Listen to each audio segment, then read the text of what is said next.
The Father bless me with the heart of a lion and a warrior soul. So no weapon that form against I shall not prevail. And no man that rise against I, that war they shall never win. 'Cause I will conquer, oh I will conquer, yes I will conquer them. Come on, let's conquer, oh I will conquer, rise up and conquer them. Tell them no retreat, no surrender. I shall fight till the end of years. I was born as a Makai warrior, and the Almighty God my blade. Fire burn all Satan carrier. Father loose all shackles and chain. This morning first thing as I wake up, King David turns Sam to the brain. Don't let your courage go down, keep it up. And if your heart rip up and stitch it up, don't let your faith them fall, pick it up. When my cup was empty, God fill it up. Don't take the devil contract, rip it up. And if your bad mind people to go meet it up, pass me the Congo drum and let me beat it up. God on my side, me no give it up. So no weapon that form against I shall not prevail. And no man that rise against I, that war they shall never win. 'Cause I will conquer, oh I will conquer, yes I will conquer them. Come on, let's conquer, oh I will conquer, rise up and conquer them. Thank you, Father. I want to say thank you, Lord. You are everything, Father. Thank you. Father, you alone shall guide me. No man shall lead my path. In the wind I hear your quiet whispers, and you heal my broken heart. Even some of my friends turn enemies, and they pray for right to feel. And remember you gave us your only begotten son, but we gave him the wound of love. Send down your warriors with the hello. They carry down to the end of days. No matter how the devil try trick me, unto you my soul I will give. Father, I know this time is coming. I can see the high tide raise. Without you there is no other. Could it be that we is myself? No weapon that form against I shall not prevail. And no man that rise against I, that war they shall never win. 'Cause I will conquer, oh I will conquer, yes I will conquer them. Come on, let's conquer, oh I will conquer, rise up and conquer them. I am a man, I am a champion, I am a warrior. So who are you to tell me that I cannot make? Who are you to tell me that I am not the greatest thing that God ever created? Good morning, Grenada, Carriacou, and PT Martinique. You're listening to Hard Talk Grenada. A very special good morning to those of you joining us on the various radio stations, 97.5 CitysoundFM, 89.5 CRFM, 91.9 and 91.5 RealFM Radio, 92.9 Sister Al Radio Broadcasting from Hillsborough, Carriacou, and 94.9 We Noise Radio out there in Brooklyn, New York. A very special good morning to those of you joining us on the live video stream, whether you are on Facebook, YouTube, Instagram, wherever you are joining us from. A very special good morning to you. It is a beautiful Friday morning, a little bit of sun, a little showers of blessings, but of course we are always happy to be alive and be here with you. And with me in studio today I have my co-host, Mr. Roland Bola. Good morning, Mr. Bola. Good morning to you, Miss Duncan. And how are you doing this morning? I see you smiling. Eh? I am good. Tired, but good. I imagine that, one of the famous Jamaican singers have a song, I Can See You Smiling. You know that? No, I don't know that one. You don't know this one? Mm-mm. No, it's a popular song. It's Buju Banton. I Can See You Smiling. Is that so? Yeah, it seems like you were having a ball. Are you? I don't know. I don't know if to categorize it as having a ball, but I'm pretty okay today. Very good. I am okay too. It's a fantastic day, I believe. I think it makes for a wonderful start to the weekend. It's Friday. Yeah. And I hope that all our listeners are really happy. They have gone through the week thus far without any major scare, without any problem, without any issues, and that they're looking forward, like I am, to the weekend. I mean, not that the weekend is total rest for me. I mean, the weekend is sometimes, especially on a Saturday, could be more work than probably the entire week for me, as it relates to things around the house, things in the community, reaching out to people. I'm involved in several other organizations or groups, and keeps me going. Yeah. But I look forward to it. Yes, and so too I hope our listeners. Be that as it may, it's a pleasure to be here again. After you were absent yesterday. With good reason. Don't forget to say that too. Well, you said it so many times, there's no reason for me to say it. You had people calling me Just and calling my home and wondering what's happening. You abandoned because me. You said I had an emergency, and that was not the case. I told you what the issue was. That was I was an attending. urgent issue to attend Well, an to? urgent issue is different to an emergency. So when when you use the word emergency, you cause people to be worried. So, wife got a lot of calls. Are you okay? Is Mr. Bola okay? I hope Mr. Duncan announced that he has an emergency. Please. A little emergency. I have something urgent to attend to. Quite different, my dear, from having an emergency. Emergency is a greater urgency. At least it's good to know that you were loved and missed. Oh, well, I mean, you didn't have to say that for me to know I'm loved. I'm loved by many, most of my wife and my children. You're so full of it, eh? Yes, I am. And I picked that up from you. From me? Yeah. See, I'm taking blame for everything. No, you don't have to take just blame. Give me, I accept it. The fact is, you have shown me and taught me how, to be proud of who I am. Okay. Because you're so proud of you. Of course. Even what is when there not to be proud of? Even when there is nothing about you to be proud about, you're still proud. I take offense in that this morning, eh? There's always something to be proud about. Okay. So guys, this morning we have a lot to talk about this morning. We have 4%. Which is why is that? We have to talk about 4%. We have to talk about the union negotiations and how that is going and the developments and so on. I did a bit of research, and I didn't want to bring it up before now until I got the information that I was really looking for. I didn't get too much in-depth information as I would hope to get, but, sufficient for us to have a conversation around that. So we have that to talk about. I hear that I read an article that the Caribbean Democratic Union has a new chairperson, vice chair, president. What is it? I'm not sure what you're talking about, Miss Duncan. Let me pull it up again so we could talk about it, because I know we have been part of the. Is it the CDU? The CDU. We are also part of the IDU. The CDU is the Caribbean Democratic Union, which started sometime, I think, in the 80s, probably late 70s, 80s. One of the founding principles of the CDU was the late Eugenia Charles. Right. Yeah, out of Dominica.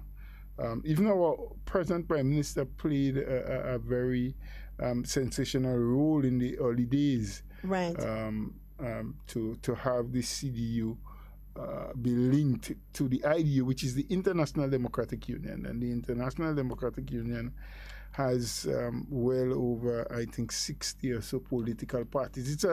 It's an organization of like-minded parties, as they call them, people who operates on similar democratic principles. And within the region, there are a couple of parties. You have Bailey's, you have out of St. Lucia, the present ruling party in St. Lucia, of course, the New National Party in Grenada, the ruling party in Jamaica, Andrew Holness, who now assumes the role as chairman, because the chairmanship changes every time there's an annual general meeting, which took place 2 or 3 Saturdays ago. Right. And the former chair of the CDU was the Prime Minister of St. Lucia, Alan Chastner, who has now given way to Andrew Holness in that position as chairperson. And then there are several other positions that are in it. So. Yes. So changes are coming about. The Prime Minister only recently resumed chairmanship of the OECS as well. Because these things are rotational. Yes. And I think the current president of CARICOM is Dr. Keith Rowley as well. Yeah. Well, these things, like I say, but the Caribbean Democratic Union sits in a slightly separate category, so to speak. Because those that you're speaking about now are like OECS and CARICOM, and so regional organizations that, irrespective of what your philosophy or your political orientation may be, governments are normally represented on those organizations. So whether it is a party with strictly democratic principles or socialist principles or whatever that becomes the leading party in Grenada, for example, would always still be a member of CARICOM, save and except that ruling party takes a very strict or strange or sideway policy that decides they want nothing to do with CARICOM and don't want to be involved with CARICOM. Right. As opposed to the CDU, which is the Caribbean Democratic Union, it is more an organization of like-minded parties, not necessarily government. Because you have, for example, in Belize, it is the opposition party in Belize. St. Vincent, it is the opposition party that is a member of the CDU, not necessarily the Ralph Gonsalves ruling party. They are not a member of the CDU, So it is Godwin Friday's NDP, National Democratic Party, that is a member of the CDU. And yes, Ms. Duncan, you read an article, and yes, you wanted to ask me about my position. Of course. and I will prompt you, because I can see the smile on your face and I know where you're going. And of course, at the last AGM, I was nominated and elected to a position on the CDU as the vice chair with special responsibility for organization. I feel like I need to have like those round of applause prompts. I need one of those on my system. I'll get it for next time because this deserves a round of applause. Why does it? It does. This is about work. But it's good. It's good. It's achievement. It may be work. I know you don't look at these things as work. I know you. I know that much about you. You see it as an opportunity for you to contribute to the betterment of societies in general. Yes, of course. So I know that this is a big achievement for you. And at a regional level. I must say that came about because of the support that I have within my party. Right. I've been the general secretary of this party now since 2008. And been recognized throughout the region within the CDU and to some extent the IDU, because I've been to several of the meetings and functions that the IDU had. Right. Went to Germany a couple of times, to London, and different places where they've hosted it. The US, because the Conservative Party in the US, the Conservative Party of England. England. I was wondering when the US came up. Sorry, the Republicans. My bad. Just a little mix-up. That came to you, the Republicans. They are members all of the IDU. So there's oftentimes that what you call that house? Is it in Washington?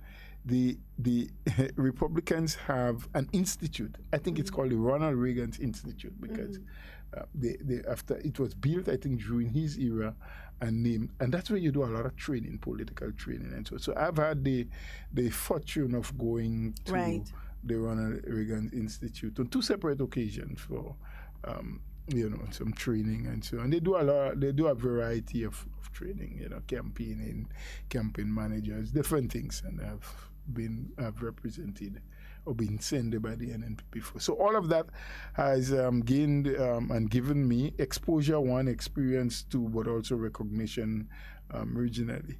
And while I cannot, as the General Secretary, and will not knock my chest and take sole responsibility in any way for our party in the last 2 elections, having achieved victory in totality in terms of taking all of the seats. Throughout the region, there are many people that recognizes a General Secretary being at the helm, because your role is really for organizational purposes within the party. Feels and oftentimes credit that to the General Secretary, and has said so to me. But I know we have an illustrious leader. We have many people in our party that are well versed, very experienced, and has a lot of knowledge as to the do's and don'ts when it comes to winning an election and doing well in an election. So we have drawn from the years of experience and expertise. So in no way do I want to believe, and I would never allow myself to believe, that it was solely because I hold the position. Whatever contribution I could have made, I did, and it's always willing. But I'm just drawing to the fact that throughout the region, there are those who recognize that we came from opposition in 2008, and by 2013 was able to win all of these parliamentary seats under my stewardship as the General Secretary, and then repeated that in 2018. This time being in government, repeating, taking all 15 seats again. So, within the region, I think that is part of the reason why many of the other countries, and the parties from St. Vincent, from St. Lucia, Dominica, right. St. Kitts, Belize, as we say, Jamaica, have seen it fit and accepted my nomination. And the nomination did not come from Grenada. It did not come from NNP delegates. It actually was suggested by someone from St. Vincent. And was accepted unanimously. And so that's how I got elected to that position. But if you know me, it is not something that I want to boast about. It is something that I want to prove my worth. Yeah, so absolutely. I will do everything within my power and with the assistance of my political party and the other regional parties to ensure that we organize properly. And at the moment, 3 of the parties that are associated and are members of the CDU are in opposition. So it means with special responsibility for organization, and so I will have to work very feverishly and forcefully with those parties to see how and what we need to do, what strategies we need to use to get them into office. Well, congratulations. Congratulations. Thank you, Ms. Duncan. And I hope I'm around to see you through it. I would hope that you would be around to help me with it, not to see me through it. But thank you anyway, and I hope that rests the case with you. And you don't have to tell me about the article you read. It does. It does. Because I know on your own you're not going to bring it up, so I kind of have to prompt it a little. Well. Put it in your hands. Okay. You have. Well, Mr. Bola, yesterday we spoke a lot about about vaccination and the importance thereof, and people taking the personal responsibility to get vaccinated, to do what they need to do. And more we see troubling information coming out of these international first world countries as it relates to different variants of the virus. And for people who don't understand how different variants come about, once your population is, the majority of your populace is unvaccinated, it means that their fight, or the immune system's fight, or the body's ability to produce antibodies quickly enough to fight the virus before it becomes stronger and is transmitted from person to person, it means that it gets stronger. Different variants are formed as a result of that. And that is why we've seen the South African variant, we've seen the Brazilian variant, we have seen the Alpha, the Beta variant of COVID-19, we've seen the UK variant, and now there is the Delta variant in India. But guess what? Because of the rampant spread and low vaccination rates in India, there is now what you call the Delta Plus. As far as I've learned, there are several variances in India. Each one seems to be stronger and more and much more, and you can enjoy it in terms of its spread. It's faster. They become more and more resistant to whatever vaccines are available. Well, this is what they are now concerned about. The Delta Plus has been proven to be evading vaccination, but not only vaccination, but antibodies. It's evading antibodies, whether it's from previous infection or vaccination. Now, what does that mean? It simply means that the person who has had COVID-19 before, whether it is the Delta or the Alpha version, or the UK version, or the Brazilian version, you can get this again. It is also said now, and as more spread, and this is why we always say experience is the greatest teacher, but there are some things that you don't want to experience. This being one of those things. There is now talk that COVID-19 affects the brain cells. It affects your brain cells. And I want to pull up the article that speaks to that, so I could give just a little bit more information. And I thought it was necessary for us to speak about it before we went into the whole industrial issue, because of its level of importance, right? So it's saying here, and I'm reading this from one of our local media houses that posted it. The coronavirus can infect brain cells, leading to a reaction that could possibly trigger neurological and psychological complaints. Now, remember, we spoke about this even before this article came out. There were a lot of other articles speaking about the neurological effects of COVID-19 on patients who have been infected, right? So I would advise that more people read these articles and inform themselves, because I always say, and I often say, and I will continue to say, that even though you do not believe in COVID-19, even though you have concerns or qualms about how COVID-19 even came about in the first place, or if the vaccines are meant to track you, or population control, or whatever you choose to believe, the undisputable fact is that COVID-19 is killing people. COVID-19 is spreading rampant. COVID-19 is mutating in a very unsettling, rapid way. And that is something that we need to be very, very mindful of. That is something that we need to be very cognizant of. So yes, we can appeal to your better judgment. We can provide as much information as we want to, but some people say experience is the greatest teacher. Well, excuse me. It depends on what you're experiencing. I mean, what do you learn by experiencing COVID and die? I mean, what's the lesson there?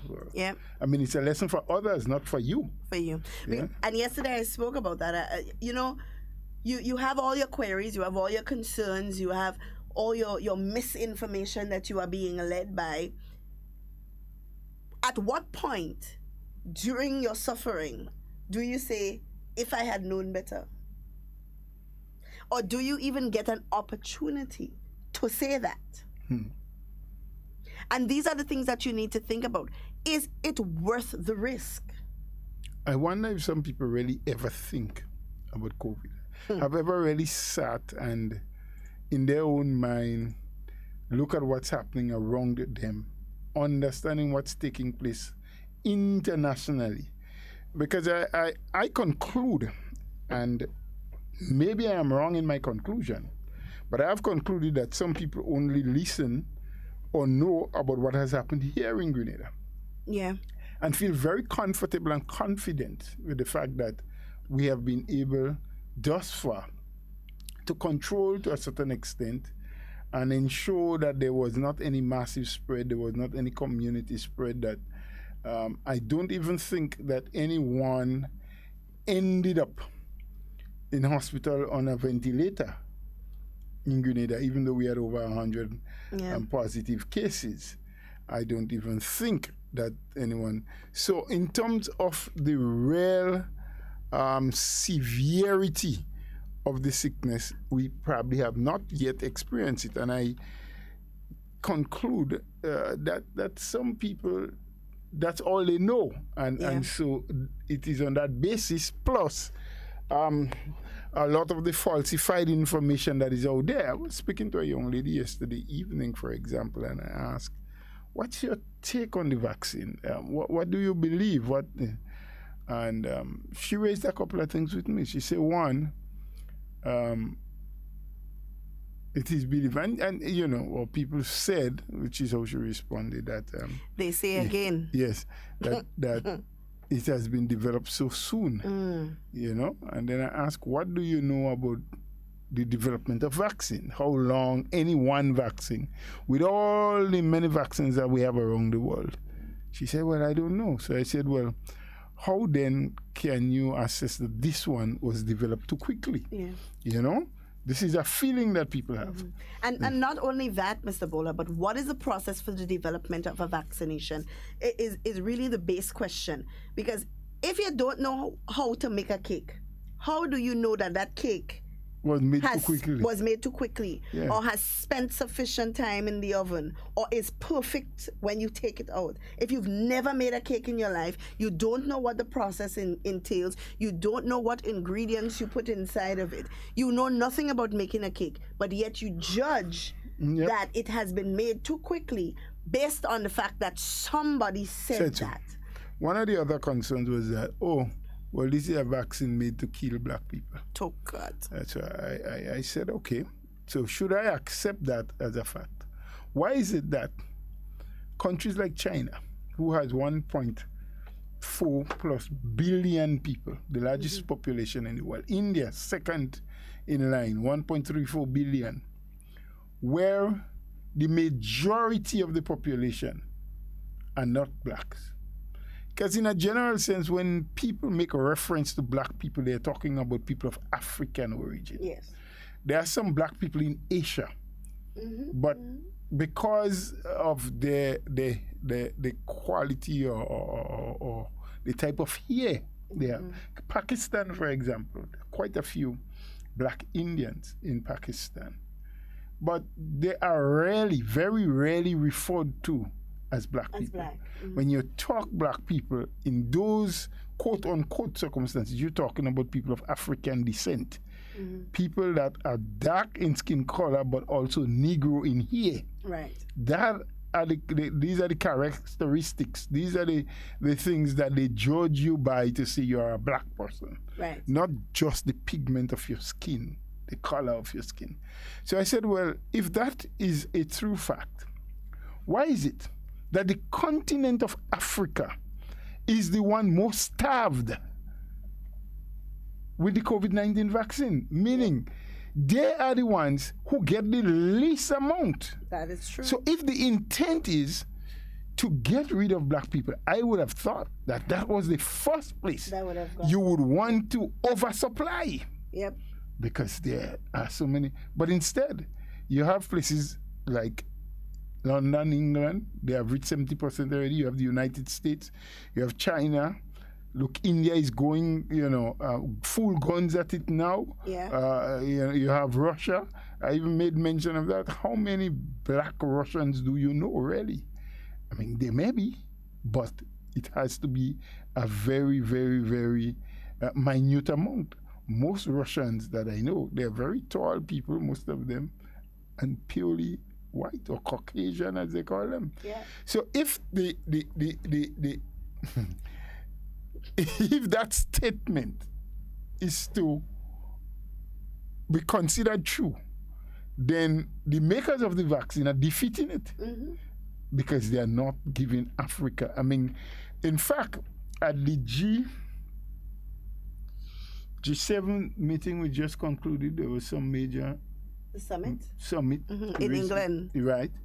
One of the things that the African leaders were pushing for is that since they are not getting a proper G20, sorry, I said G7,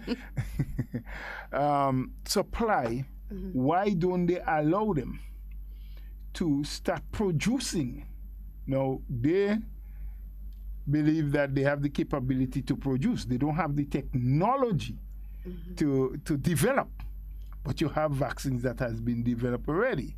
So whether it is AstraZeneca or Moderna or whatever, there are places in Africa where they believe, there are some countries in Africa where plants have been set up already, where they have the equipment. All they need is the technology, the know-how of what the ingredients should be, how you should mix and whatever, and they will be able to produce and roll out the vaccine themselves so they can get sufficient for their people. There was that third thing that she said, boy, and it's keeping me now. I know it was to kill black people made too soon and Not to track us now? no, she didn't mention the one about Another tracking. magnet. Neither. Okay. Neither. But there was a third one, which slipped me now. I mean, but all of them, all of what was said, and then I said, but you've got a good brain, so think. Analyze, listen to international news, research stuff. Don't just take everything you see on the social platforms, because people just come up without even thinking about what they're saying. Oh, yes.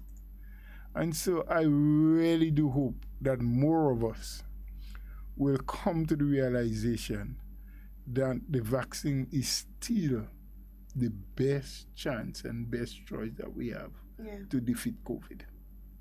It is. I mean, when there's an alternative, if there ever will be, when something else comes up which has proven to be better capable or better able than the vaccine, then I'll say by all means, let's go for it. But for now, none of those anti-vaxxers are offering you anything else in place of vaccine.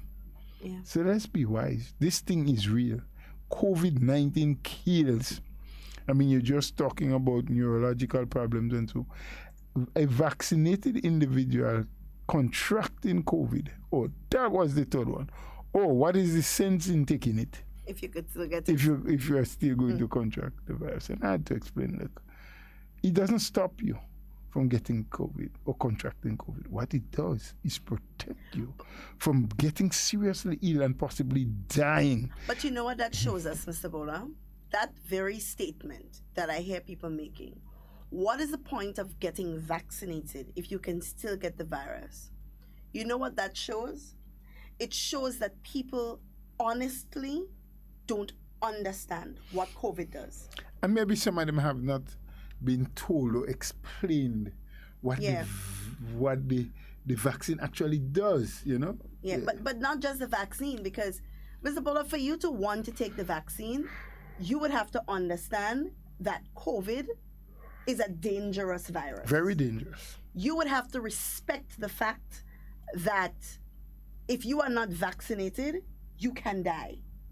You would have to respect the fact that the virus, when it infects you, doesn't take a month, 2 months, 3 months to run rampant in your body. In a matter of days, for some in a matter of hours. In order for you to respect that the vaccine is the only solution that we have, you would have to understand these things. You would have to understand that COVID is not something to be played with. It is not a joke. You would have to understand that. And if you do not understand that, then you would not see the value in getting vaccinated. Right. So in talking about you can still catch it, she also made the point that, so many nurses and doctors are not taking it. So why should we? So I said, well, what's about the many doctors and nurses who took it? And what is the variable? What is the difference in the amount that have to the amount that have not? So because some doctors and nurses are not taking it, you are prepared to risk dying to support what they're doing. But I hear people saying that there are a lot of doctors and nurses who are not taking it. But who is this lot, and what is the number of these doctors and nurses that have not taken it? Is it 40? Is it 50? Is it 100? In fact, is it 200? At the last post-cabinet briefing that the Minister for Health would have attended, I think that question was posed, and he said from his latest recollection, there were only about 3 doctors now at the General Hospital that did not yet take the vaccine. Right. He didn't put a number to the nurses because I think he said he didn't have a credible enough number. Right. But I think the number of nurses would surpass that of the 3 doctors, 3 or 4 doctors that have not taken. So from a staff of X amount of doctors, if you have 3 that did not take it, I'm not saying that they are correct, but that and does then not... we don't know the reasoning behind them not taking it as well. Don't know if it is for health reasons, we don't know. But the point I was about to make is that the amount that took is significantly more than the 3 or so that did not take. I don't have a figure for the nurses that he said he couldn't say, and I've never heard him again on any other program. So if he said it, I don't know. But these are some of the these are some of the reasons that some people are putting forward. And I mean, these reasons, they can't hold water in my opinion, you know. A man's choice is a man's choice, but that is not sufficient enough a reason or reasons for you to risk getting seriously ill or probably even facing death, dying as a result of contracting, when you can easily take a vaccine that will ensure that you do not get severely sick, you do not end up in hospital, you're not lying around in bed for how many days, but you can be active, you can be moving around, you can be doing all your things because your antibodies are so strong that they can fight that virus themselves. So it is what it is. It is. And we've noticed that the UK, and mind you, this Delta Plus virus variant, Mr. Bola, has been found in many different countries. It's not just India. Actually, from an article that was posted, and I wanna get the date of it, on the... Try and get a date the article itself was posted. But anyway, the article indicated that currently there are about 200 cases of the new Delta Plus variant. And these cases has been found in 11 different countries, right? From the 16th of June. And I want to tell you those countries. 36 cases in Britain, 1 case in Canada, 8 cases in India where the variant was actually established. Discovered first. 15 in Japan, 3 in Nepal, 9 in Portugal, 9 in Poland, 22 in Portugal, 1 in Russia, 18 in Switzerland, 1 in Turkey, and 83 in the United States of America. That's quite a lot already. Now, mind you, we have flights coming in from Britain now because we are now in the green zone. I know a lot of the countries, based on their vaccination uptake, were not on the green list for flying from or to Britain. And now we are able to do that because a new list came out. And we have a lot of flights coming in from the US. Yep. And I keep telling people that it is, and we are not the only country. I mean, somebody can go from one country to the next and end up here. It's as easy as that. Well, you are talking now about legitimate entry into the country. When you add that risk to an even bigger risk of those who enter illegally, then I think one can see a picture of how of the devastating effect that COVID is capable of unleashing on our country and our economy. And I really do hope that people will take this thing to heart and take it seriously and stop, pussyfooting around with this idea. Yeah, it's a good word. Oh, Lord. I've heard it before. I'll tell you where I've heard it. Yeah, but you must check it out. It means, laissez-faire, fooling around, not, not doing anything with great intent and purpose. Yeah. And, if you can use it in a sentence. I can say Duncan with a pusillanimous intentions or actions. Is that a word, Mr. Buller? Of course it is. Just be there making up words, No. I don't classify myself as a big woodman, but... What? It's an actual word? Yeah, it's an actual word, yes, because you don't believe me. I have to verify. Well, sure, and that's what we say to people all the time. Verify what you hear. So what does it mean, Mr. Showing lack of courage and determination, and that is definitely not me. So. I just use your name as an example because you didn't think that the word... No, it's actually the first time I've heard it. True? Mm-hmm. Well, I must tell you some other words for the first time. I find so. Yeah. Anyway, let us do the people's business. Mr. Bola, I really want to talk about this 4%. I have to talk about it. I have to, because there are a few things on my chest. And I don't want it to stifle me when I sleep. But at least I can see 2 on your chest. I don't know how much more. It has some things on my chest. And I don't want it to stifle me when I sleep. Okay. So we had to talk about it. So... on Tuesday, I listened to an interview, a rather unfortunate interview, in my opinion, where a member of a union within the state of Grenada was speaking on the current industrial situation. Now, I understand and I appreciate that one must voice their opinion. I appreciate that. I understand that. I often voice my opinion. However, there are certain issues that don't require your opinion, especially when you hold certain positions.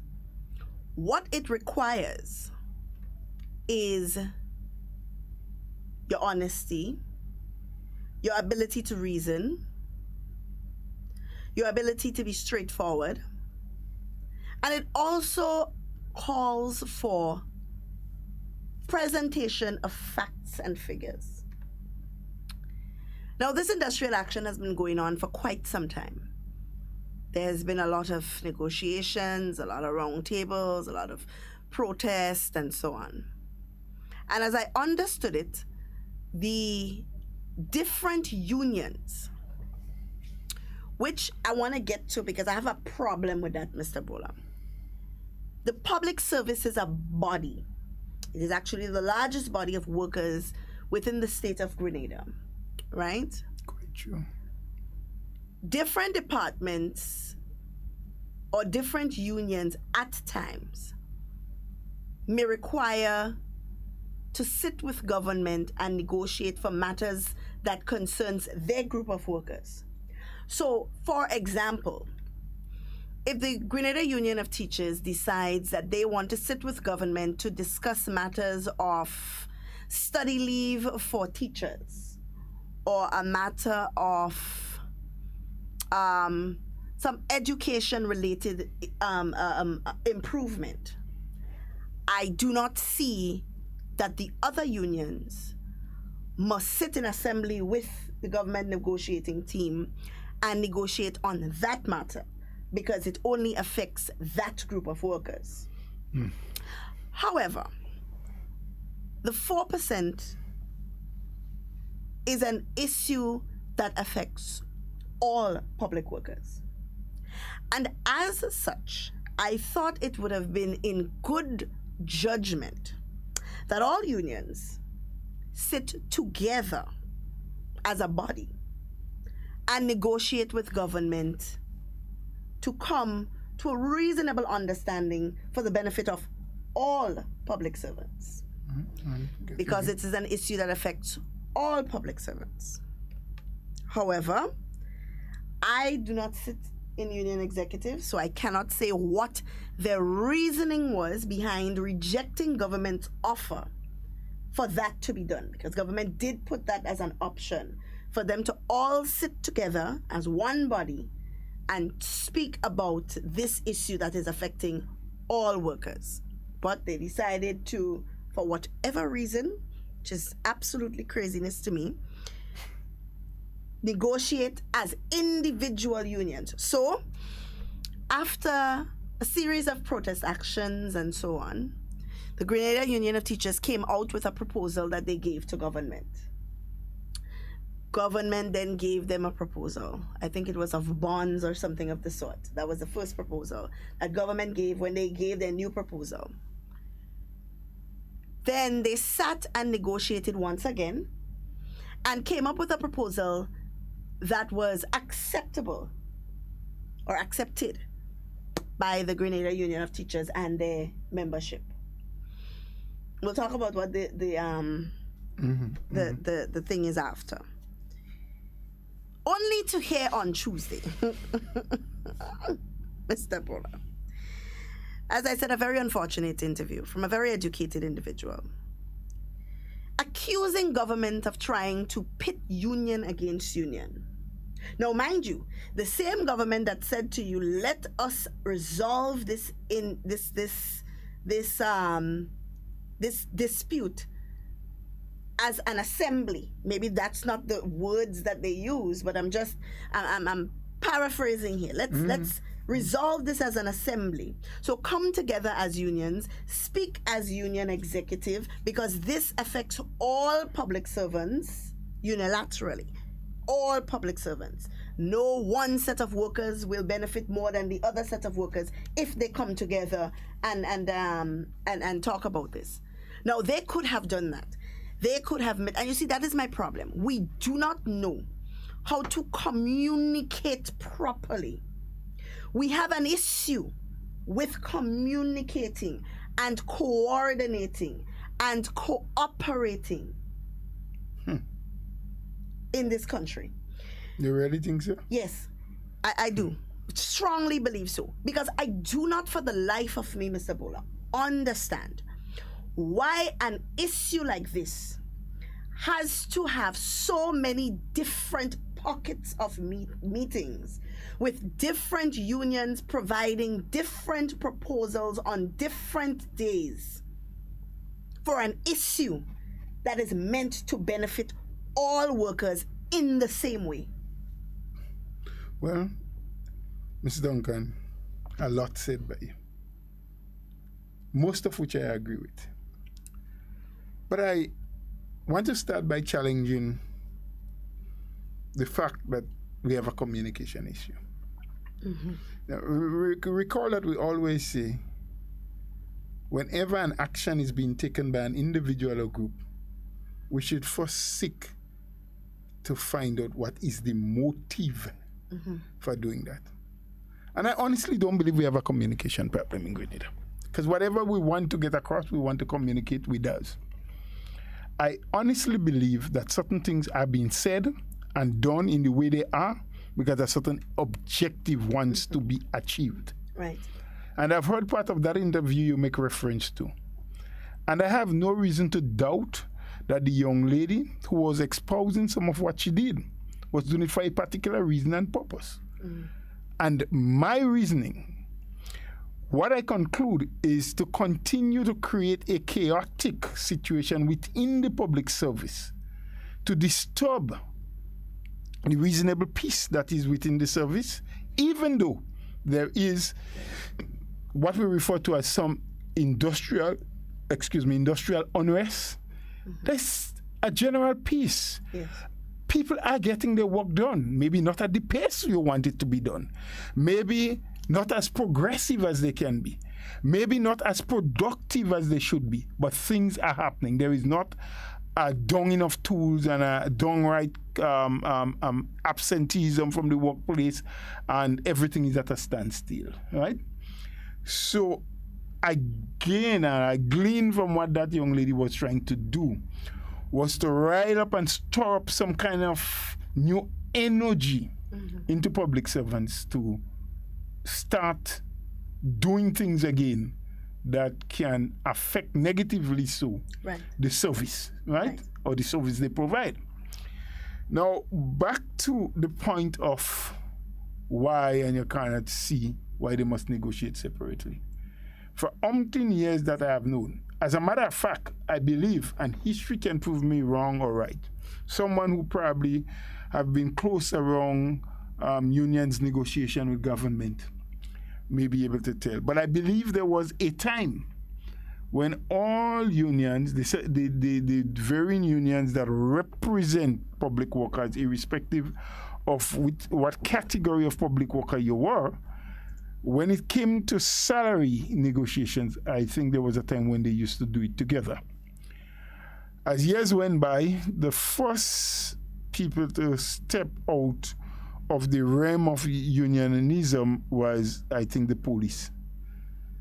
If my memory serves me right, I don't believe that all the time the police had negotiated separately. But some years ago that started. And so now the police is being represented. I think there was a change in the labor law when I think that started. And listeners, I stand to be corrected here because Ms. Duncan did not prepare me for me to do my research before we come on air with that program. She just dropped it in my lap this morning. We'll be talking that issue. But I believe at some point in time there was a change. There was some amendment to the labor law. That is when protection was being sought for what is called essential services. So as it is now, even though there are industrial actions or there are some grievances that must be settled, I think the labor law now, and this is my interpretation, so if I'm wrong and somebody knows I'm wrong, you can call and say so. Say, Mr. Bola, your interpretation is wrong. We always say we are not the repository of all knowledge and all skills, but we do the best we can here. Right. If you are employed in what is referred to as an essential service. So, for example, health, I think, falls under that. So even though there is an issue under negotiation, there is some conflict that the nurses and doctors and medical people are seeking redress on, that matter will continue. The unions and the government or whoever they have to meet with will meet and negotiate, but there should not be an all-out strike. Right. Because that's an essential service that is necessary and needed. And I think so too does the police fall in that category.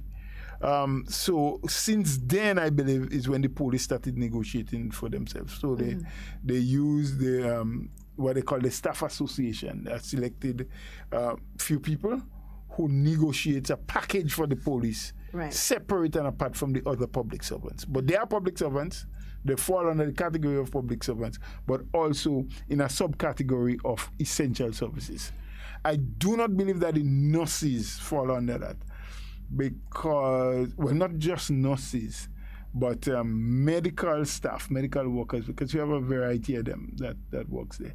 I think some of them, the medical staff, medical personnel, are represented by TAU, and the others, the major portion represented by Public Workers Union. But there are some categories of medical staff. Who they are, I can't tell you, but I believe that a small portion of the medical staff is being represented by TAU.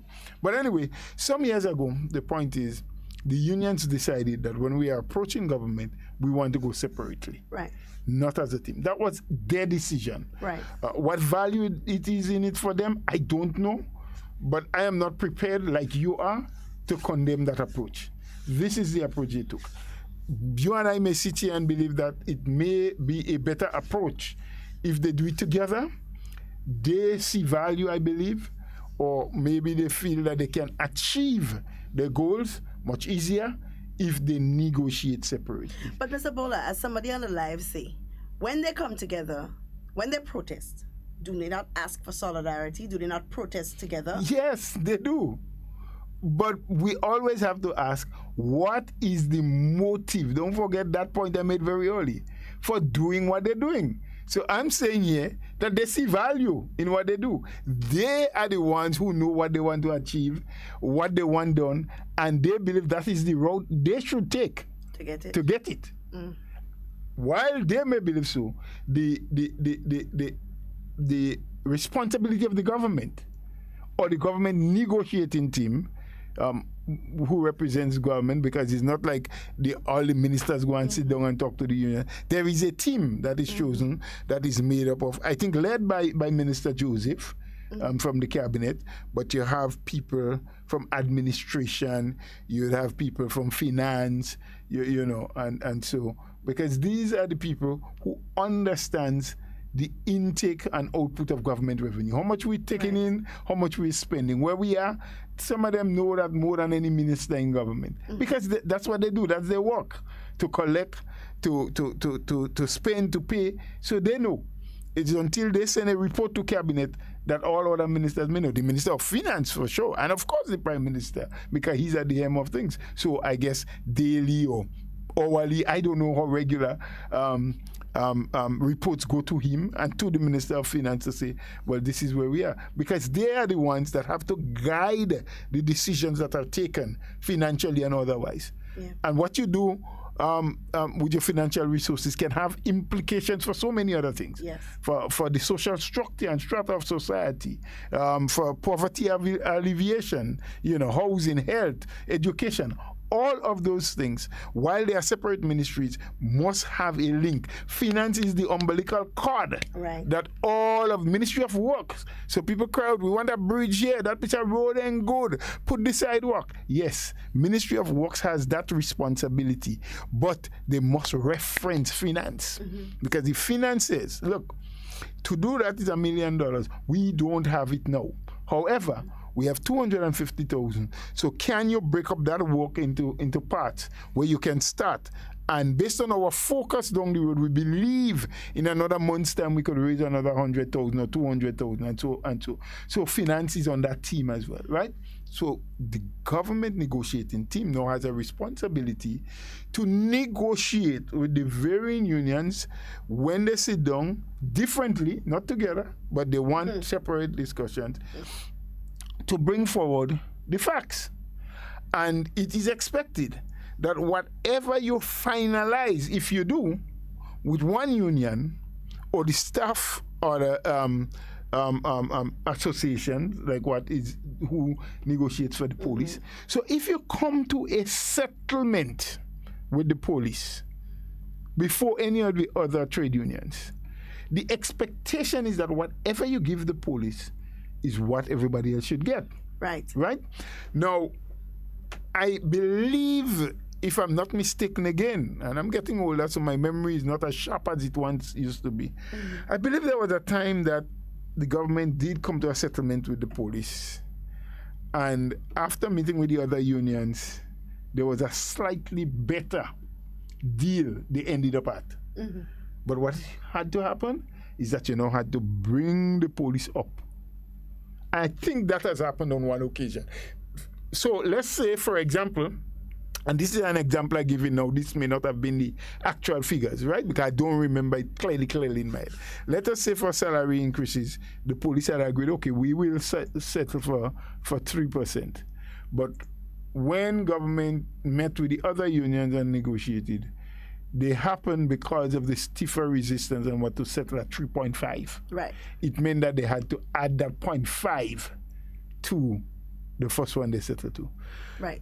The point I'm trying to make here is that whether they negotiate together or separately, what eventually will be the outcome is what is agreed for and settled for must be across the board. Right. Everyone should benefit in a very fair and similar way. Right. There must be, well, not equity now, but equality. Because I think those two words mean two different things. Eh? Equity and equality are different. There must be equality. We sometimes interact with them and think they mean. So whatever, in terms of the negotiations, there must be equality across the board. Everybody gets the equal share, the same thing. Right. So there you are now. I'm trying to respond to some of the things you said. So give me a minute to recollect my thoughts. Now, sometime last week, I think it was, thereabout, government, or maybe 2 weeks before, and the teachers union actually came to some agreement, some settlement, after they had met before. And what we are talking about, people, is the 4% salary increase that should have been implemented in January of 2020. Well, continued, not because it was implemented. It was No. Oh well, yeah. Yes, 4%. It was implemented in 2020. Because they got not 2020. My body got in 2021. Okay, and that's why you are younger than me to remind me when I make mistakes. So it was implemented in 2020. They did get the 4% in 2020, right. And it was a continuation. So another 4% was supposed to be given or implemented January 2021, right?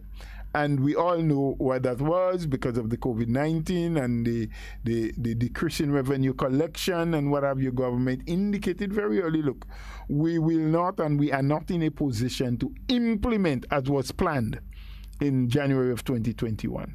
Right. They continue to negotiate, and then they wanted a date and, when in fact they made demands. We want it by March, we want it by May, and then the lead negotiator for government said to them, look, we are forecasting that things can get better, but we do not know for sure exactly when. Right. So if you really want me to give you a date, I'll say 31st December 2021, right? Which is the longest period to the end of the year. However, once the government recognizes with information coming from the Ministry of Finance that the economy is doing better, that we are in a better position, we will implement. And that implementation of 4% increase in salary means for government an additional $1.4 million every month on a monthly basis. Yes? Right.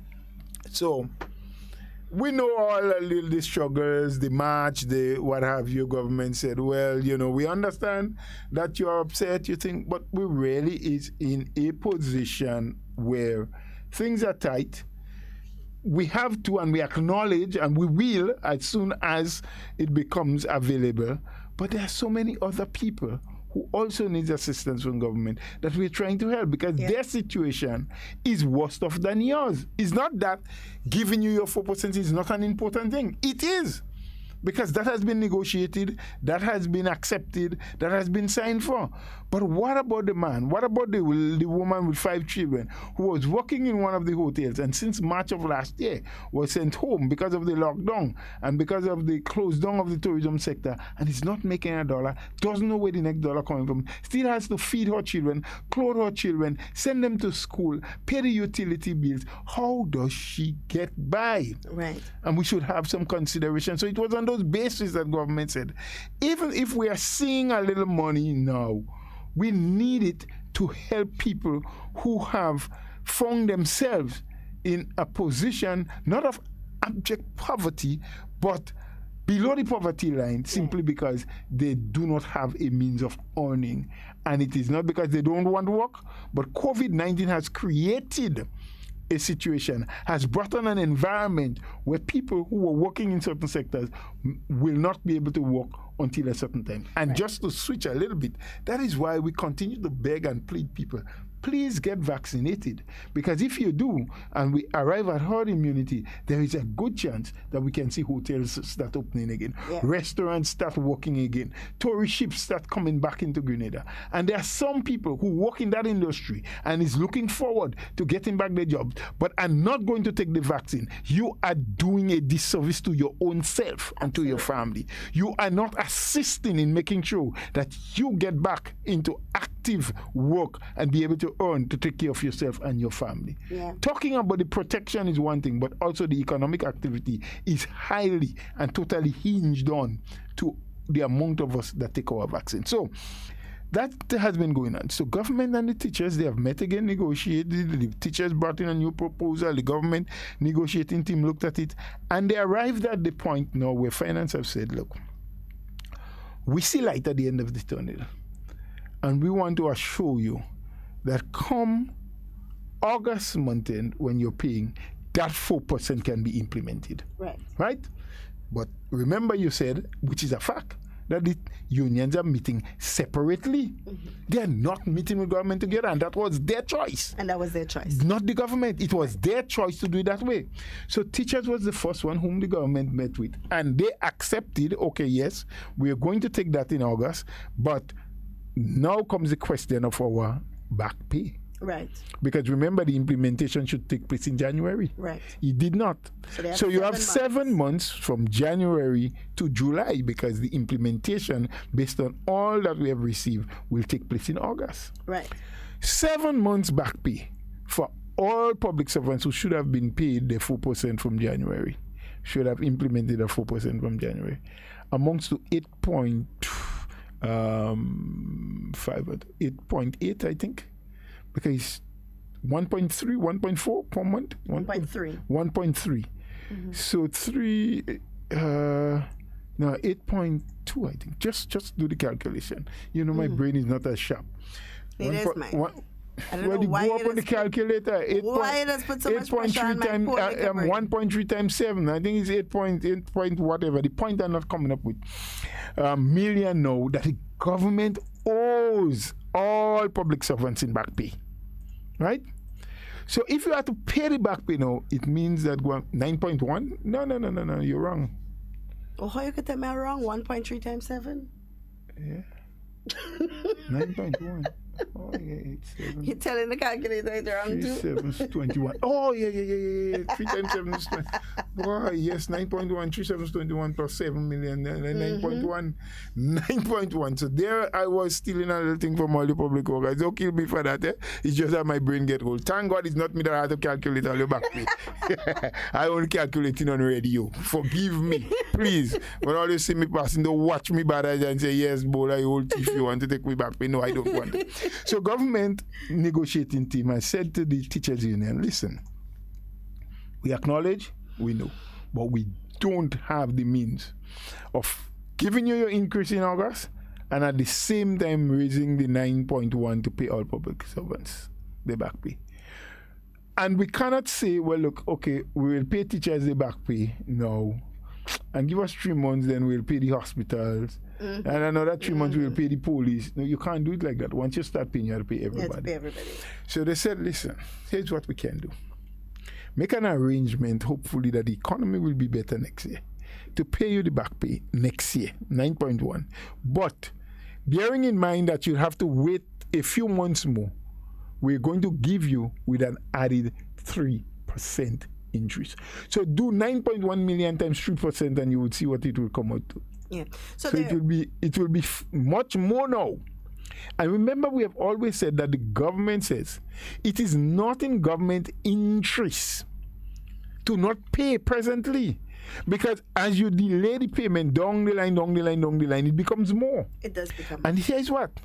Come January of 2022, there's an expectation of another 4% salary increase, which was already negotiated for and signed up for. But so let me see if I understand this correctly, right?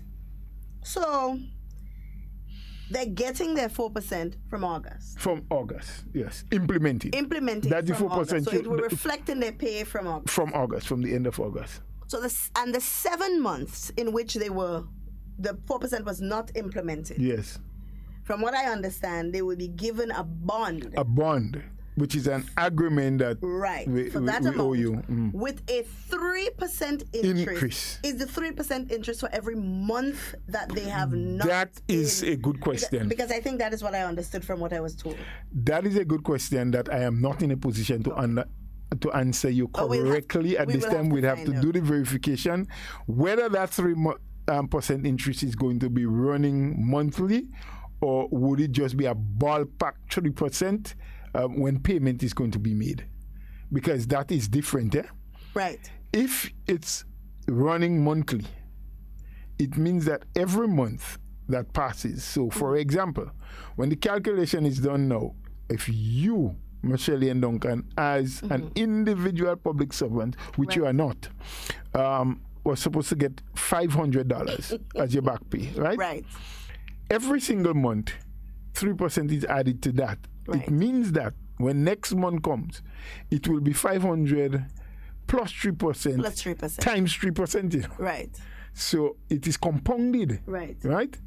Now, if the agreement is for you to get a flat 3% at the point of payment, it will be at the point of payment 500 times 3% will be what you will be paid. So maybe there are two different things, and I don't have the answer for that. Maybe we should find out. So just to conclude what I'm saying, so we got the impression from what was told to us that that was a done and settled deal with the teachers union, whom they met with.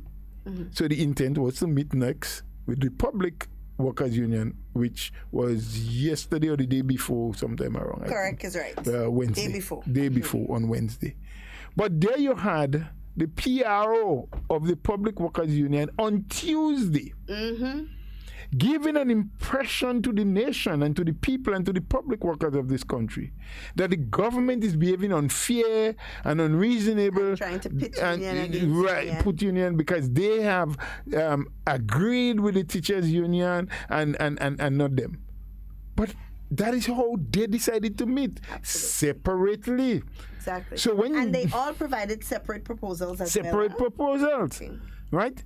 But like I said in the onset, whatever it was that government was able to settle and deal with and feel that they are in a position to meet that mandate is what they would offer to all of the unions and all of the public servants. Right. And she even made mention of the fact that whatever one union agrees on should be afforded to all public servants across the board. And that was the intention of government, but you didn't meet with government yet. No, it is okay to say that last statement. If you had a discussion or an interview prior to your meeting, which was supposed to be the day after, and you said, it is our hope that what is offered to one is what all will get. Right. That's quite okay. Right. But to accuse the government of treating one better than the other, you can only say that if you met and government offered you something lower or less than what was agreed with the previous union. Right. Now, I understand that in their meeting on Wednesday, that they outright refused any bond of any kind. So after saying on Tuesday that government was trying to pit union against union because they met with the teachers and agreed upon a certain amount, and that is something that should be offered to all public workers, because even though it is one union that negotiated, is a solidarity, is stand in solidarity with the other. They only understand the solidarity now that teachers agree. Before, when everybody negotiating individually, they ain't no solidarity there. But it's solidarity now. But we'll go with it. Solidarity across the board.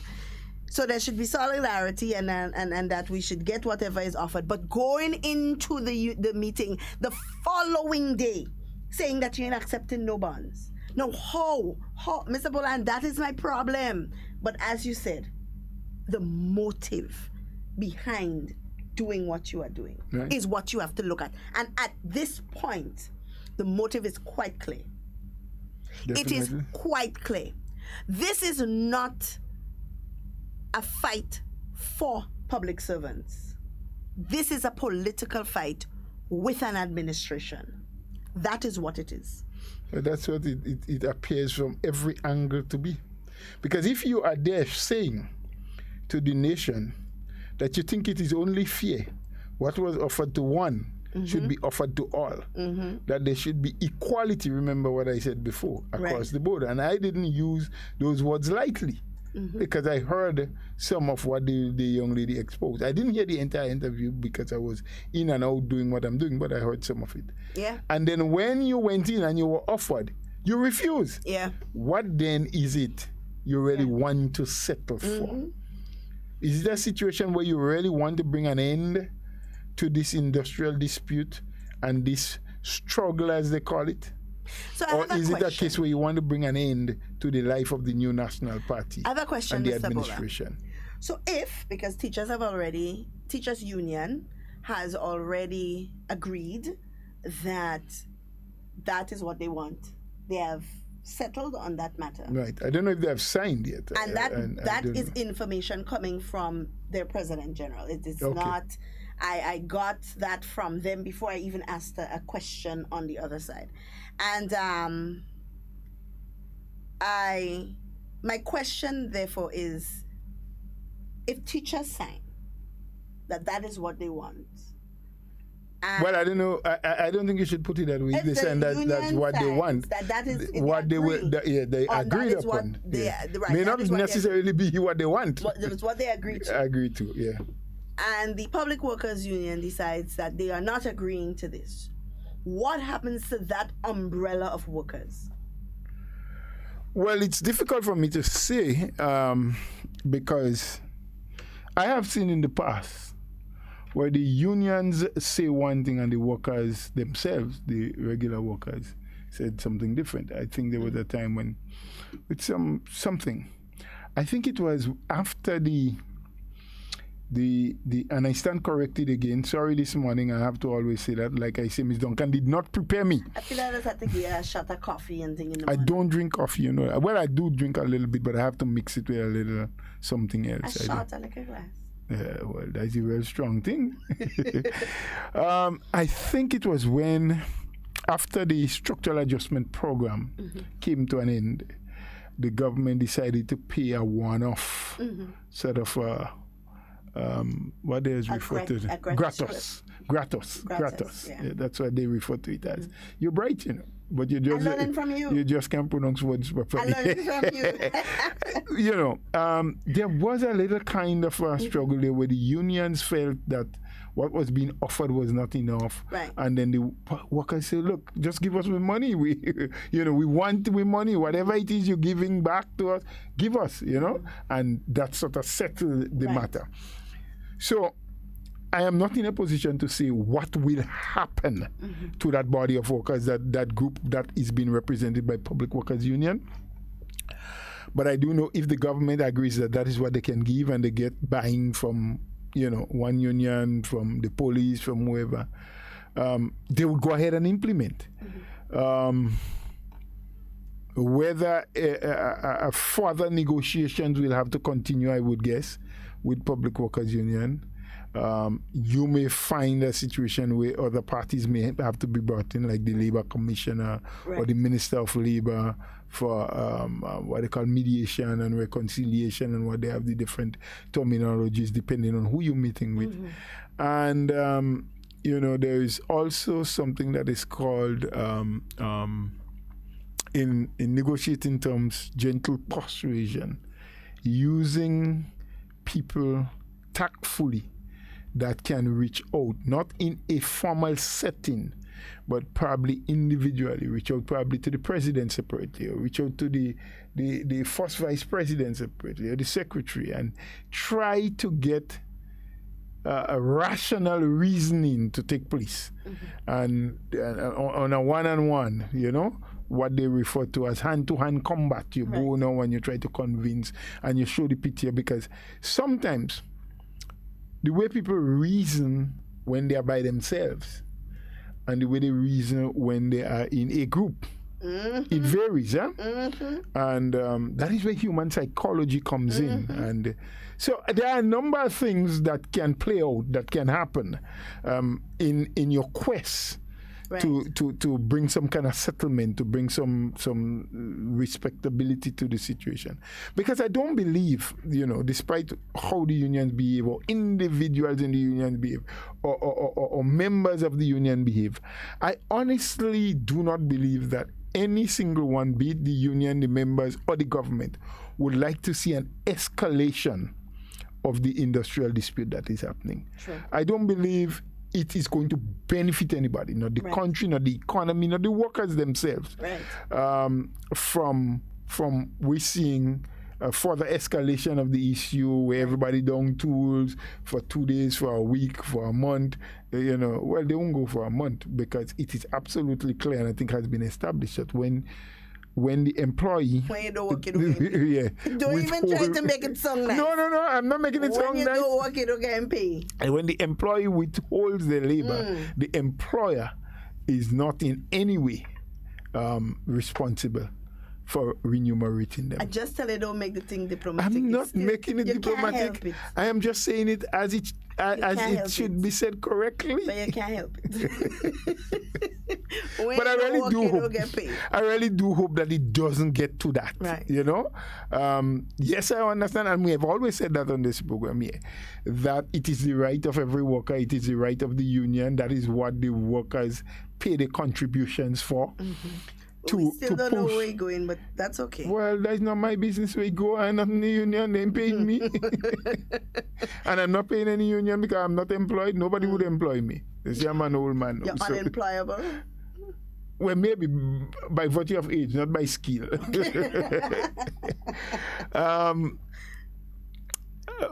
We have always said that it is the right of a worker or the workers, the workforce, and of course their union to negotiate as hard and drive as hard a bargain as they possibly can that will benefit the workers.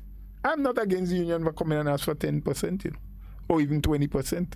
I'm not against no worker for saying I deserve 15% salary increase. It must be now the duty of the people who negotiate on behalf of the employer, be it government or any private business, to say, look, what you're asking for is ridiculous. And these are the reasons why. We are offering a counter offer to what you're asking, and these are the reasons why we're offering that. You know, and the negotiation goes forward and backward. What I don't like too much is when, without first utilizing all of the options for negotiation, without meeting at the bargaining table and trying to iron out and hammer out, you know, one counteracting the other. So the union brings a certain fact, the government counteracts it with more facts, the union comes back having done research, having used the expertise of people in accounting and so. And I just want to pause you there, and you were making the point. And the union is actually a very powerful body, and I'll tell you why. Because within their membership, they have persons of all profession. Yes. They have economists. Yes. They have accountants. Yes. They have they are supposed to have a lot of critical thinkers, because, you know, we have a lot of teachers and you have so on. So it is easy for them to build an army of people with good reasonability.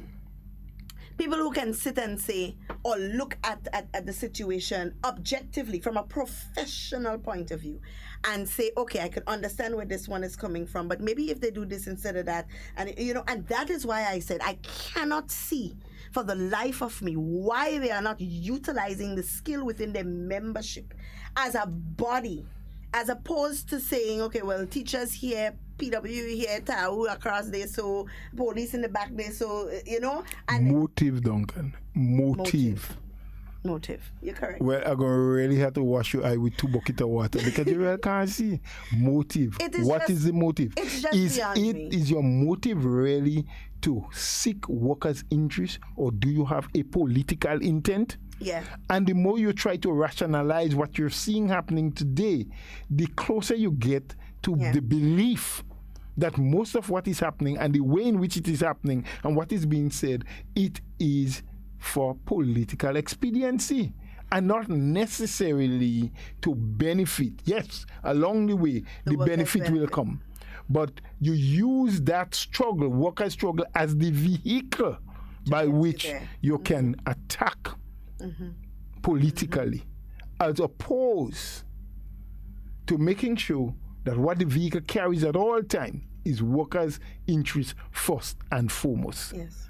So saying that you can't see why, because that's what you're supposed to do. You're supposed to negotiate strong and hard and ensure that you drive the best bargain for the benefit of your workers. Yes. Fine.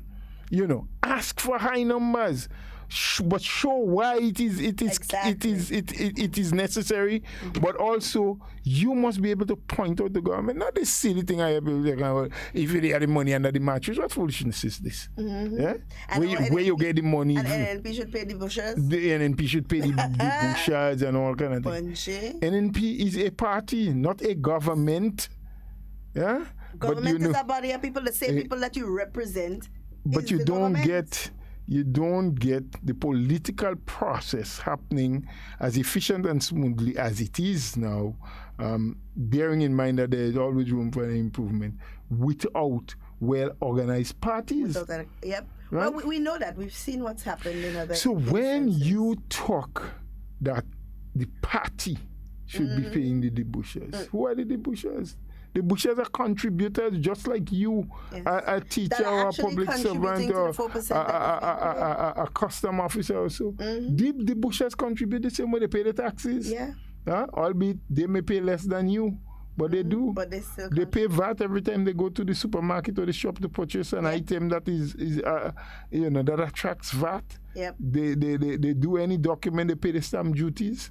If they have to go to a lawyer or to a justice of the peace or to register something, if they go to get a birth certificate, just like you pay your $5 and your for stamp and your $2. They are not a lower class of people, that is for sure. They do the same thing. They do the exact So same when you exposing that they should be paid by the party and not the government, that what the government have should come all to you, it questions the fact whether what you are fighting for is really benefit for the workers. Yeah. And that is why I ask, what is the motive? And it's funny because workers are workers. And Mr. Bola, we have to start looking at it in that way. The workers that you represent are paying you to represent them. They have contracted you, basically, because they're paying a fee so that you can represent them. But that does not make them more important, or that does not make their work more valuable than workers who have not contracted you. Workers are workers. So if you're saying you're fighting for the rights and betterment of all the workers, you cannot want to belittle and bring down other workers in the process. It's just not right. It's distasteful. But again, it serves the purpose and it will bring them closer, I believe, to what they want to achieve. Yeah. You know? Because if the motive is not necessarily the increase or what you settle for on the workers is like collateral collection along the way. It was never the main target. It was never the main target. Yes? Yeah. The main target is political because they act that way. They behave that way. The utterances get us to believe that. It's like you're hiring an army without telling them what they're fighting for, basically. Because you want them, you're using the workers and you're using the emotions of the workers to solicit a reaction, to start a revolution. As they love using that word revolution, to start a revolution. It's but I often word. say revolution means change. That's why I tell you it's a That's good what word. it means. So we should revolutionize the way in which we act, revolutionize the way in which we negotiate, revolutionize the way in which we serve, revolutionize the fact that we do not produce sufficiently at our various workstations for the remuneration that we are seeking. Let's revolutionize. Of course. So revolution is not a bad word. No, it's not. But let It's us the manner in which let it's us being used. contextualize it in the manner in which it can bring greater benefit. It can bring the changes. Now, sometimes we act as though fighting one group and putting one group against the other is going to bring us the benefit that we're looking for. We've seen it time and time again. Yeah. That is not what brings benefit. It is the unification of our people. And uniting the people for one common good is not the task of one individual or just one small group. It is a responsibility that all of us who refer to ourselves as leaders in communities to do. All right, we have a call on the line. Hello, good morning. Good morning, Miss Duncan, Good morning. and good morning to our MIE. I have not been missing in action, so I heard you loud and clear yesterday. I just didn't respond to you. All right. Now, this is where I'm at this morning, Mr. Bull and Miss Duncan, and you all can smooth it out after I make my comment. Yes. Now, they have consistently told us that that this government don't care. We know that's not the case. But let me ask this question. Mr. Bull and Miss Duncan, why the government is so concerned about people taking the vaccine. Because if we get a massive outbreak of community spread and people start dying, the question I'm asking to both of you all, what is wrong with 3,000 or 4,000 of us on island dying as a result of COVID? What is wrong with that? At the end of the day, we have less people on social programs. We have, unemployment will be done. And those who remain, if I have to go within that 4,000, so be it. But then the rest of Grenadians that remain on island, after all, it's about 110,000 of us. Yes. So if 4,000 of us on island lost our life, what is so wrong with that? At the end of the day, those that remain, life should be much better for them. And by that time, Lakwa, Bailey, yeah. and Wayne, by that time they would have make enough income whereby they can develop the product and they can make the funeral home much more up to date, so to speak. So I've said, okay, man, don't take the vaccine. I take my shots because they say this is not a cure, but at least it will help me to put up some resistance. And that is what I'm doing. So those who don't want to take it, if we get a serious outbreak and people start dying, I am quite comfortable and my conscience is clear. If 3,000 or 4,000 on-islanders will lost their life as a result of COVID because they did not want to take the vaccine, I'm quite fine with that. Sometimes I get a little bit upset with the government that I support, you understand, don't support this kind of things. Mr. Bola and Miss Duncan. Oh, one quick other point, Mr. Bola and Miss Duncan. Yesterday, in the town of Grenville, there was no water, I believe, for the greater part of the day. Yes. But here my concern and my problem, sir, is the Grenville bus terminus. When I entered that area yesterday and I make a little walk on the back side of it, I'm telling you, I had was to look around to wonder if somebody throw urine on me or if somebody literally piss on me. And when I find out, well, why this is like that, because that is not the normal smell. They told me that water had gone. So everybody went behind there. We have 4 big water tanks in the bus terminus that carries thousands of gallons of water.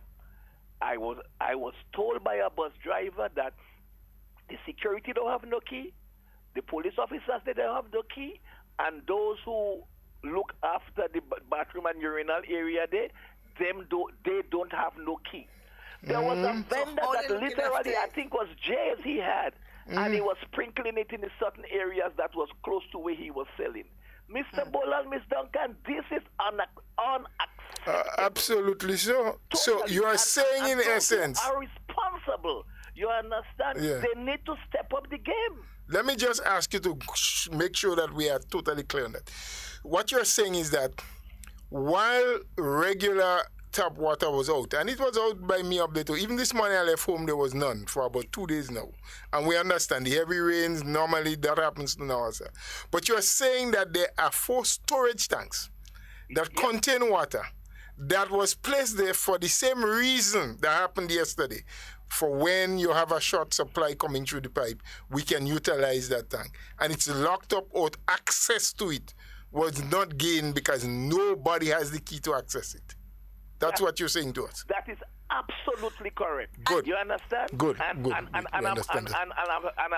saying that, because I am, the couple individuals, we don't know why they're telling me. I said, my name is not Roland Bola.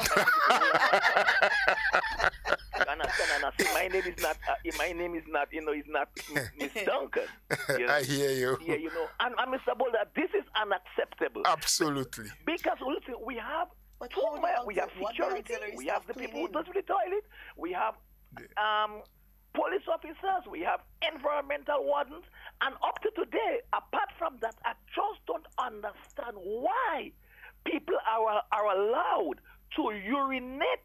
Besides that, urinate on the compound. Free will, not looking after the shoulders because it's not a big deal. If we have people inside it that we are paying to look after this facility, something better must be done. I thank you all for the time. Thank you too. I agreed with you totally on that second point, and we could reiterate it. But on the first point, it is independent democratic thinking. I am not bold enough to say that, or even to entertain the thought that it is okay for 4,000 or 5,000 people to die.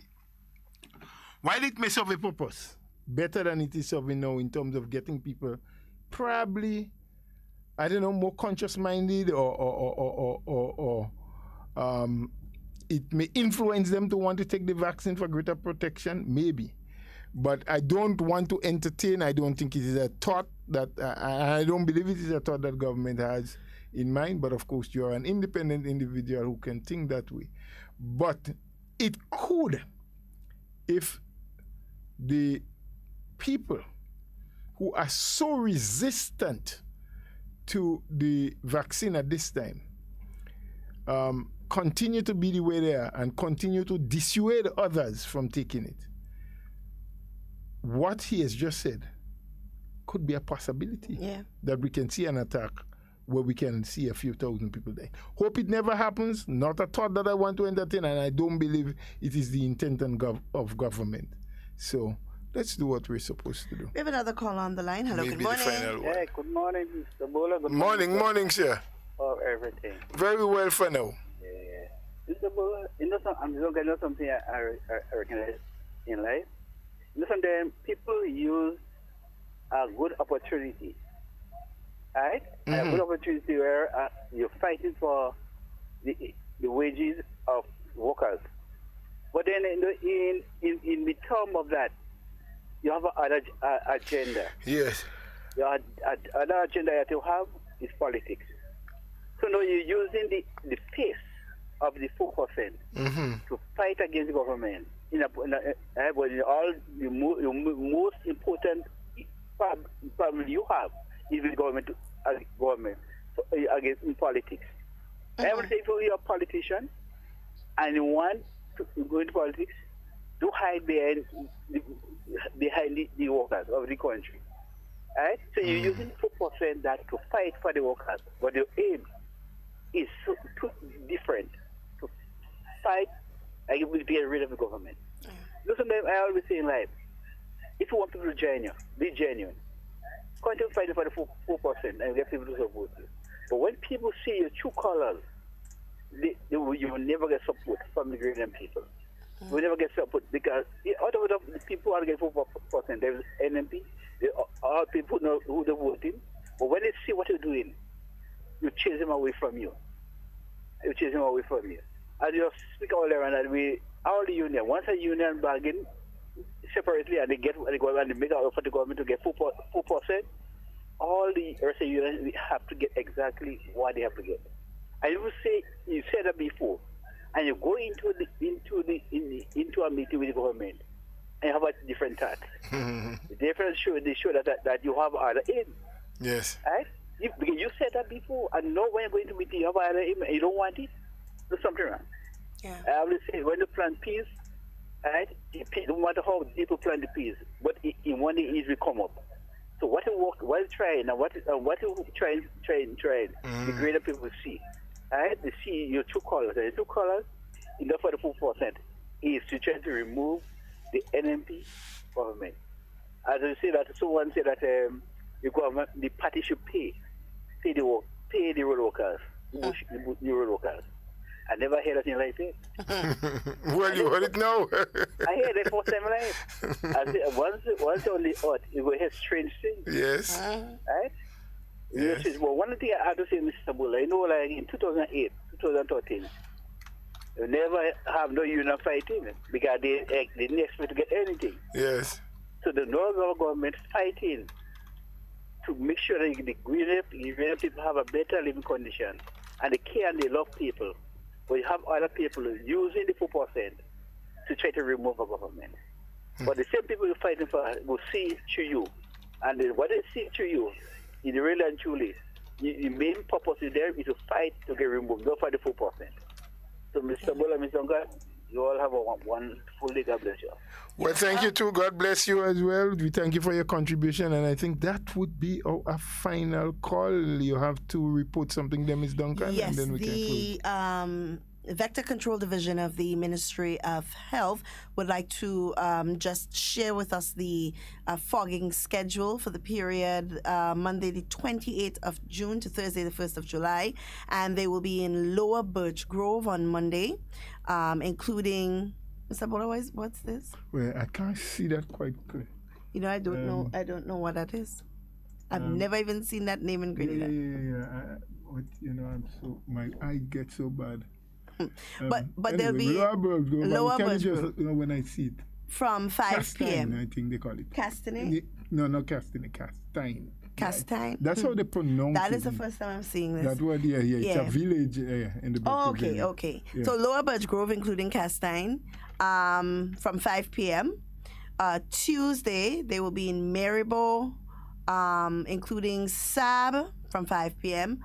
On Wednesday, on Wednesday, the 30th of June, Bylands from 5. And on Thursday, they'll be in Granbra from 5 as well. Please remember that individuals who have respiratory conditions are asked to inform them and to remove themselves from the environment. Please leave your doors and windows open so that the fog can pass through, and keep note of those days as we try to reduce incidences of dengue fever within the state of Grenada. And Mr. Bola, from tomorrow, lovely cricket. At the National Stadium, West Indies versus South Africa 2020. They'll be having 5 games. People who are fully vaccinated, they go get their tickets and what have you. You know the details, and you have given some of the details yesterday and so. But as we come to the close of the program for today, well, that segment, because we still have the National Report, which is as part of that. I just want to thank all those who participated, whether you sent us something on the live. We did not get an opportunity today to read much of those publicly. Or you made a call. We only had 2 callers, but we didn't say we were opening up the lines. But we are down to the weekend. It's Friday. People say, thank God it's Friday. There's some people who just have weekend. But it's not payday for me, though, because I don't work. So I can't get paid. But anyway. Volunteer? Yes, I'm a volunteer. Sometimes all they just give me a piece of food if lunchtime take me here. But, Stop making people feel we don't ill treat you. No, I didn't say that. That's not what I said. I said sometimes. So much lovely ladies in the office. Of course. They are lovely, but none of them belong to me. I have my wife and I can't, My friends, do enjoy your weekend. It was a pleasure being here with you. Be careful, be safe, follow the protocols. We are not out of the woods yet. We may not have any positive COVID-19 case in Grenada, but we can have it anytime, anyway. You're hearing the news, you're seeing what's happening. Brazilians coming in, Vincentians coming in, Trinidadians coming in. All of these countries are littered with COVID-19. They're trying to come into the chutes, to the bays and little alleys without going through the normal legal process where they will be tested. And those of us who are accommodating them and encouraging them, let us recognize that we are doing a disservice not just to ourselves and our family, but to our entire country. And also to note that if you are caught harboring or encouraging, you can be charged serious sums too. So let's think twice. Let's be careful. We may have friends, we may have relatives who we want to see back here who may want to come here. Let them do it through the normal legal means. Report their arrival, get tested, quarantine for whatever period they may need to, or get vaccinated and coming so they spend less time in quarantine once they're negative. And then they can come out to meet you, greet you, and be around you. And you yourself, some of us who are doing that, I'm not sure if we are vaccinated, if we are protected, but we are encouraging people from countries that have high levels of COVID-19 to come, and we want to provide a safe haven for them. This, I believe, has gone beyond insane and madness. must not be accepted, will not be tolerated. So I wish you a blessed weekend. Do the right thing always. As someone else does say, even when you don't feel like doing it. Thank you. Enjoy your weekend. Guys, we've come to the end of our program for today. As we say here every day, in whatever you say and whatever you do, be safe and be secure. We always want to be talking with you, but we do not ever want to be talking about you. So please do enjoy the remainder of your day and stay tuned for the National Report. It's been a pleasure, guys.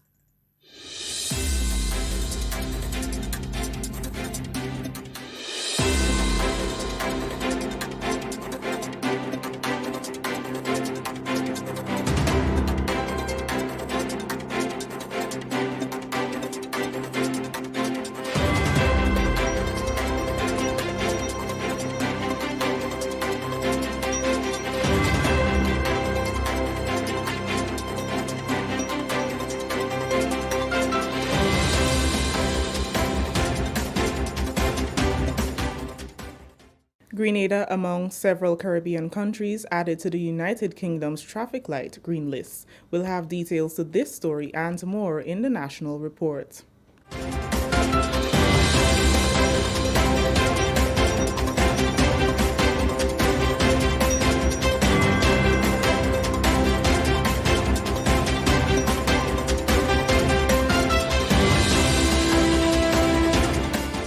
With the details to the news for Thursday, June 24th, 2021, I am Chrisanne Mitchell.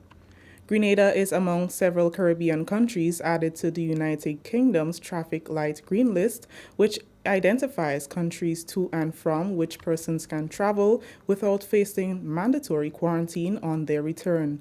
The updated list, which also includes Antigua and Barbuda, Barbados and Dominica, will take effect on June 30, 2021.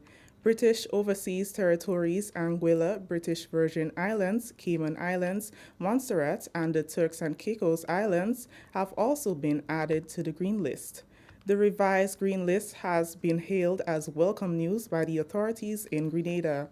Prime Minister Dr. The Right Honourable Keith Mitchell, who'd written to the British Prime Minister when Grenada was not included on the green list previously, is particularly pleased with the new announcement. Dr. Mitchell said the updated UK travel list helps to validate our concerted efforts and the tremendous sacrifices made in managing the COVID-19 pandemic here in Grenada. It also substantiates collaborative efforts made at the regional level to advocate for inclusion. The new list provides some measure of hope that Grenada will be able to attract some visitors when the UK opens its borders next month. There is absolutely no guarantee that travelers will come, but with a general pent-up desire for travel and only a limited number of countries included on the green list, there is considerable potential for Grenada to see some British arrivals come July. The Prime Minister added that although the country is keen to welcome more visitors and seriously restart tourism, government will continue to maintain the COVID-19 protocols to keep both residents and visitors safe. Minister for Tourism and Civil Aviation, Honourable Clarice Modest-Cohen, is also extremely delighted with the updated list, commending what she terms a very wise decision by the UK. Grenada's High Commissioner in London, Keisha Alexander Grant, was among Caribbean diplomats in the UK, extensively lobbied for regional countries to be included on the green list. Preschoolers in Brizan, Happy Hill, and surrounding areas now have, for the first time, a building dedicated solely as their place of learning. The keys to the Brizan Happy Hill preschool were officially handed over on Thursday. The $1.9 million facility was funded by the Caribbean Development Bank and the Government of Grenada through the 9th cycle of the Basic Need Trust Fund. Prime Minister Dr. The Right Honourable Keith Mitchell welcomed the completion of the new facility, which he said brings him a great sense of pride, as the facilities where both preschools were previously housed were not appropriate and hindered students from getting the quality of education they deserved. Dr. Mitchell, who is also the parliamentary representative for St. George Northwest, underscored the importance of early childhood education. The 37 years I've been in politics, every time there's a general election, there are 2 polling stations there at the community center. So, similarly, in Happy Hill, that so-called preschool, and I use the word so-called, is a building that served as what they call it, a society hall, since I was a little boy. My grandmother used to send me on a Sunday to pay the society donation, like 50 cents, and when it went up to 2 shilling, the word shilling, some of you don't even hear the word shilling. Yes?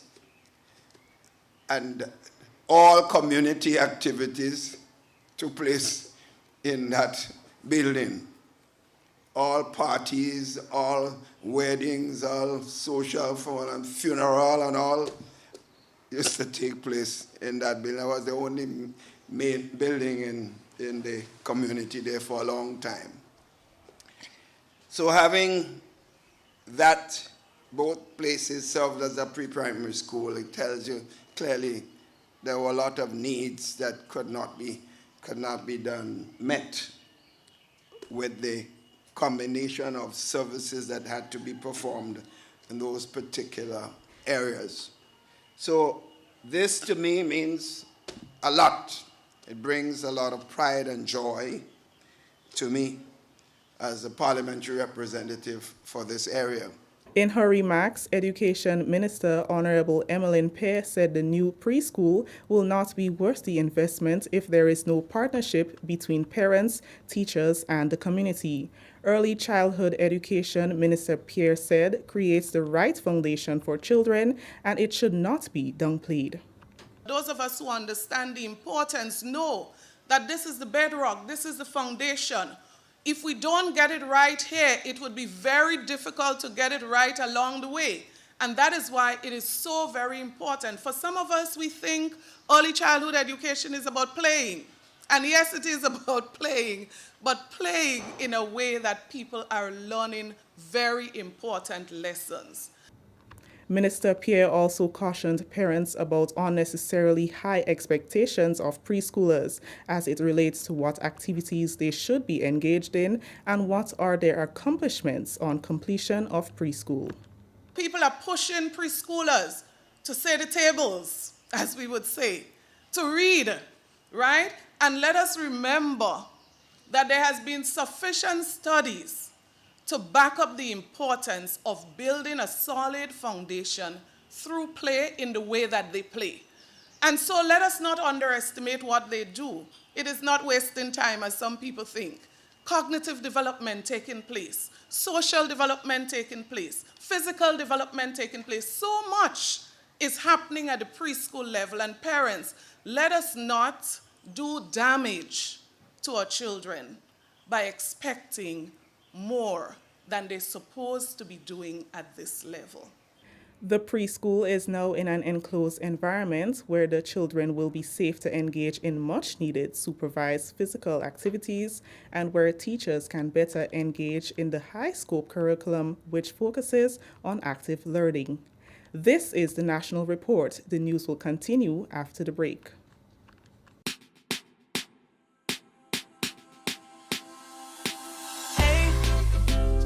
Are you gonna wear your mask today? You see everywhere you go. There are rules you got to follow, so don't you say COVID-19 will delay.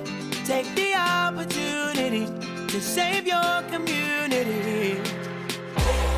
Don't be that guy, put a mask on your face if you're heading outside. It's your life, my life, more lives will be taken if we don't try. If you feel any symptoms, call the hotline. Stay inside until you feel fine. 6 feet away every day. Keep COVID-19 far from away. Keep Grenada safe. Be COVID-19 smart. Welcome back. Grenada has voted with the overwhelming majority of the United Nations General Assembly to support a resolution that calls for an end to the economic, commercial, and financial embargo imposed by the United States against Cuba.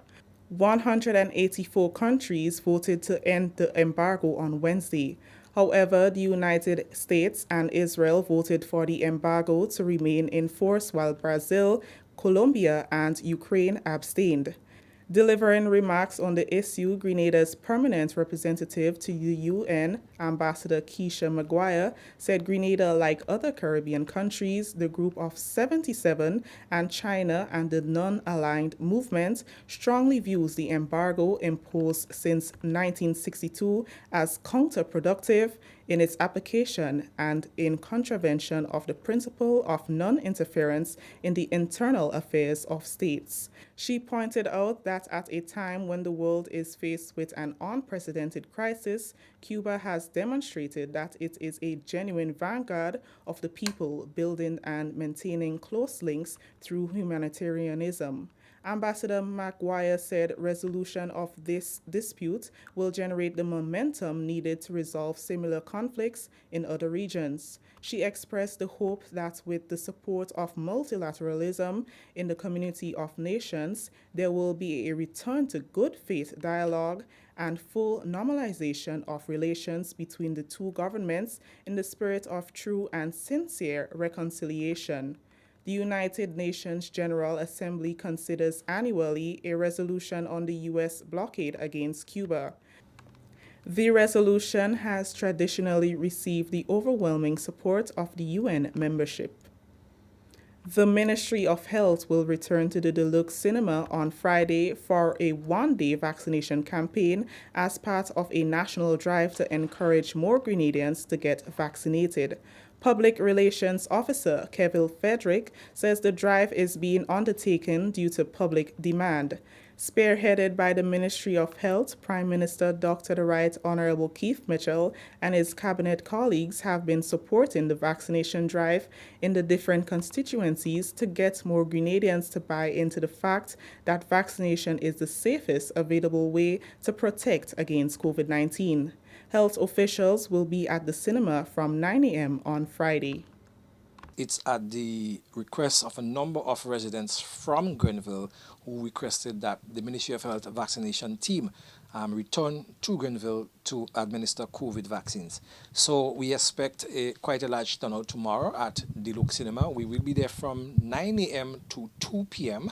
And of course, all COVID protocols will be in effect. That is, on entry, you will be required to sanitize or wash your hands, ensure that your face mask is properly worn throughout the process. Then you will be registered, and the vaccines will be administered after you are registered. Then you will be asked to observe a 20-minute wait just to make sure that you do not have any immediate adverse reactions to the vaccines.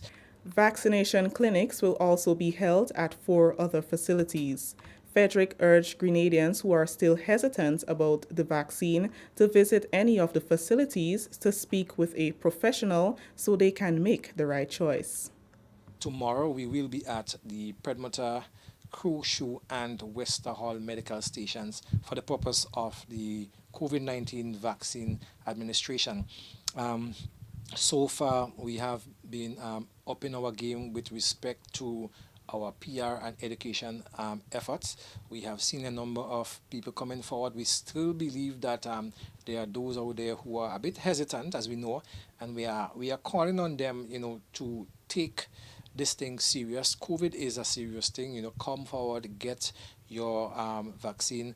And surely, if you have any concerns, our nurses who are very well experienced, of course, we have doctors likewise with us. You can have a quick chat with them. They will speak to you, listen to your concerns. If you have any underlying condition, they would advise you accordingly.